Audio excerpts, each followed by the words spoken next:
میٹھے اسلامی بھائیوں، آج کرونا وائرس کی وجہ سے دنیا میں خوف ہے، لوگ احتیاطی تدابیر اختیار کر رہے ہیں، صفائی کا خیال کرو، ہاتھ دھوئیں، مجمع میں کم جائیں، ٹھیک ہے احتیاط کرنی چاہیے، مگر اے کرونا سے ڈرنے والوں، حرام تو چھوڑو نا، نماز تو پڑھو نا، حرام روزی سے توبہ تو کرو نا۔ آج حرام کام جاری ہے اور بندہ کہتا ہے احتیاطی تدابیر کرو۔ ارے اگر کسی بھی وجہ سے دنیا سے چلا گیا تو اللہ کی بارگاہ میں منہ کیا دکھاؤں گا؟ شراب پینے والے نے کیا شراب چھوڑ دی؟ ارے جناب لوگ کہہ رہے ہیں کہ وہ بہت ساری چیزیں ایسی ہیں جو کم ہو گئی مارکیٹ میں، مگر ہمیں تو مسجد میں نمازی بڑھتے ہوئے نظر نہ آئے۔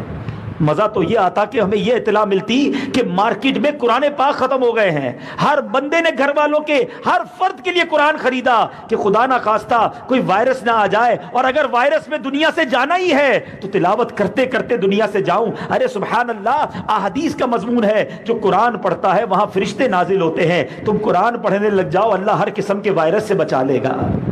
مسجدوں میں جگہ نہ ہوتی، لوگ کہتے جناب ہاتھ بار بار دھوئیں۔ ارے مسلمان کتنا خوش نصیب ہے اگر 5 نمازیں پڑھے اور 5 بار تازہ وضو کرے تو ہر طرح کے وہ جراثیم سے انشاءاللہ پاک ہو جائے گا۔ مگر نہ مسجدوں میں نمازی بڑھے، نہ گناہوں کی عادتیں چھوٹتی نظر آ رہی ہیں۔ ایسا تو نہیں ہوا کہ مسلمان کو جب یہ محسوس ہوا کہ جناب کوئی ایسی چیز آ رہی ہے جو اللہ کی رحمت سے ہی دور ہو سکتی ہے، اللہ کی کرم نوازی سے دور ہو سکتی ہے، تو بتاؤ مسلمان کا کام کیا تھا؟ اس کے سجدے بڑھتے، اس کے صدقے بڑھتے، اس کی عبادتیں بڑھتی، اس کی نمازیں بڑھتی، مگر ایسا کچھ نہیں ہے۔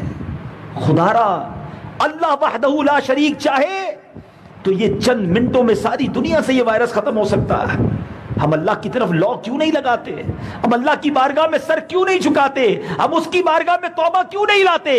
ارے کرونا سے بچ بھی گئے، موت سے تو نہیں بچیں گے نا۔ جو وقت آنا ہے، جو لمحہ آنا ہے، اس دن مجھے اور آپ کو جانا ہے۔ خدا را پلیز انڈرسٹینڈ کریں اس بات کو اور اپنی آخرت کی تیاری کریں۔ اب آئیے آخر میں